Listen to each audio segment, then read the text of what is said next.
it's good to be obsessive about things. Yeah, they're super. When they put you in a good frame of mind.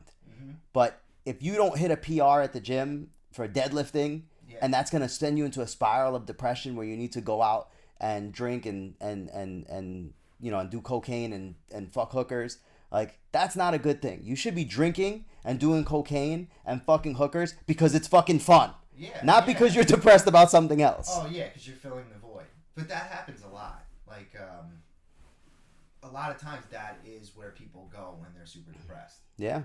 It's sad. And, a lot of people that I've been talking to lately have been going to therapy. And, I'm a big advocate for if you need it, go. I haven't been. I would love to try it and see what it's like. Have you ever been to therapy? No.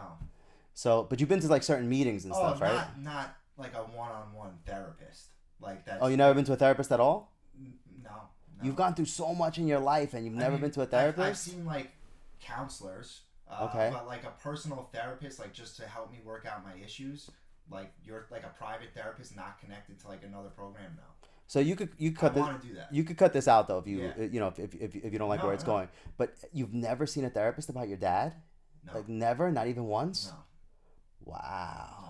I've talked to counselors about it. I mean, I guess that's kind of like a therapist. But you've never had said, okay, your mom never said, look, this is what happened. You're going to go to therapy for this. No. It's going to be scheduled Monday and Wednesday. You're going to go every week until you feel better. No. Wow. Why? You see? Because that's where it gets built from. The fact that that didn't happen for you is why men are forced to hide their emotions, never admit when they go to therapy. It makes you look weak. It makes you look this, that. It's so crazy. Like, I feel like if you want to be an all-encompassing individual, you have to be open to those things. You have to be open to everything. I want to do it too. Yeah. I want to do it too. I want to see what these people have to say. And, I feel like I would have like a little bit of a critical eye, which might hinder the process because I'm going to be looking to see, do they have love in their heart? Are they really out here to help me? Or are they just trying to make a buck by listening to my problems?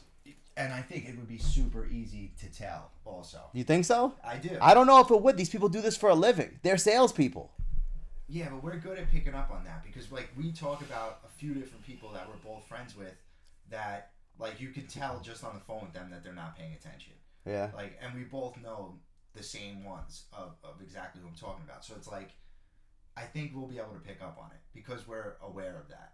And it's like a pet peeve of ours, or at least of mine. I hate It's that. a huge pet peeve of mine. of So mine. I feel like if I'm sitting there talking to this therapist across from me and they're not paying attention at all, I'm gonna know. But bro, is it weird that I got annoyed that we were having like a text back and forth about this sales thing, and like the whole thing that we're talking about is like showing love and being loved and loving back.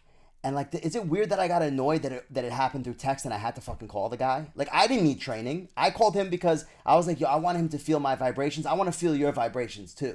Yeah. It's not weird. I get both sides of it. I get where you're coming from, and I get where he's just because sometimes I like to text. But is he the type that wouldn't go to therapy though because he's trying to hide himself behind the words of a text message, or do people not view it that way? I feel like you. I feel like you. Different. It's hard to like pick one answer for that. I feel like you text. I feel like you text someone because you don't want to talk to them. I don't feel like you text someone like if it's a like yo pick up soda, like that's something. But if you're trying to have a conversation with somebody, unless they're like in a quiet library or like at work or something like that, and they can't talk on the phone, I feel like if you choose text as your primary form of communication.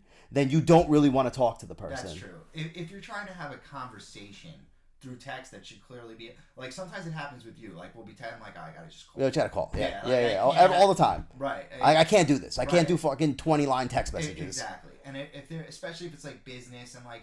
The other thing with text, and I also get this with email at work, too, like, is it takes so much longer. Like, you gotta go back and forth with emails sometimes all day for something we could have figured out in 1 minute. Like if you just picked up the phone. Isn't it incredible how many people in the world just it's like an excuse to be lazy. Do you get experiences too? Like people just don't know how to express themselves. Like I could ask the same question 3 times in a row in an email and still not understand the answer the person gave me. Sometimes I feel like they do it on purpose. Me too. I feel like they don't want to commit. Right. That's why. And on the phone, you're going to force them to commit. Right. So you're sure this is the way it has to be. This is the way it has to read. And they don't want it written in an email where you can go back and say, you said this. Right. So they have to make it vague and be like, oh, that's not what I meant at all. Right. You get these vague, like, weird answers where I'm like, is this English? Like, yeah. What is this person saying? I get that too. Unbelievable. Yeah. I can't believe that. We don't work at the same company. Well, so it's funny. It's like just terrible communication skills. Yeah. The internet's made it worse. Well, everything that when I told him to open him, easier for people to avoid. When I told this trainer to open himself up, he's like, "Oh, I do Instagram Live or I do Facebook Lives, I do podcasts, I'm like, he's doing it for the likes. Do you really the likes? Right? He's gonna kill himself if he doesn't do likes. He better go to therapy. Right. Like, but nah, I'm like, is this the world we live in where people think that doing a Facebook Live lets people get to know you? Like, is that real? Yes. What? I think you're touching on a bigger issue, which is the social media issue in general. I can't believe that. That's what it's become. It's become people would rather. They think that their phone is actually socializing. Like they think spending time. I'm telling you, they're so connected that's their especially now with everything locked down. Especially the younger and younger you get. That's going to be their only form, like this new generation that's coming up of socializing. I don't watch Joe Rogan. I don't watch Joe Rogan and say like, "Oh, I know him well." Yeah. Like, does he think that people are gonna watch his podcast and be that's true. That's a good point. And be like, "Wow, he really opened up to me. I could really relate to this guy." No, it makes you anything that you do on the internet. For whatever reason, you're trying to be relatable. I'm not trying to be relatable. I don't care. Like, you want to watch this? I've said it before. You if you want to climb the Himalayas in in December or whenever the coldest month is over there, I don't even know if that's the coldest month over there. If you want to climb the Himalayas to find the monastery, then come. I'll welcome you with open arms. But I'm not trying to do this to like get people to get to know me or to understand me. I'm doing this for the love of humanity, and hopefully that'll work. I wish I could do this in person. If I could do this in person and meet every single person that I talk to over a podcast, yeah, for real, I would do that. But that's what this guy doesn't understand. He doesn't understand that this is not real socialization. This is, if anything, is pushing you further away from from what your goal is of like actually being personable and like getting to know people and making a large tight-knit group of friends. That's the hardest part of it, is making a large, not like loose-knit, like a large tight-knit group of friends. Right. That's the hardest thing to do. And once you do that, because nobody could do anything alone. You need people. People is the most important thing. If you could get a large group of tight-knit friends, you could accomplish anything you want in this world. Anything you want. Yeah, I agree with that. People in your corner is you can't do it without that. Nobody can do it alone. Nobody. Like even someone that comes from like extreme adversity and starts out alone, if they make it to the top, somebody helped them along the way. Like they didn't do the whole thing by themselves. Yep. I'm not saying that to like discredit them. I'm just saying that everyone needs help. It's a good thing to know. But why would it be a discredit? You see, to me, being able to accept help and open up your heart to allow people in is divine. That's like that's like a great characteristic to have. Yes, being open. Because you know what? You know what? When somebody helps you, it makes them feel good. It does. It makes them feel good. So why should you take that away from them? You shouldn't. Yeah, I agree. You shouldn't take that away from them. Not being open-minded is a huge problem. Like, look at Trump. Like, you could not tell this man. I'm not saying anything, whether I like him, don't like him. You can't tell this man anything. Yeah. Nothing. He does not want to hear it. Like, even when he's, like, proven wrong, he'll, like, alter documents with the Sharpie. You saw when he did that? No, I didn't see it. Oh, my God.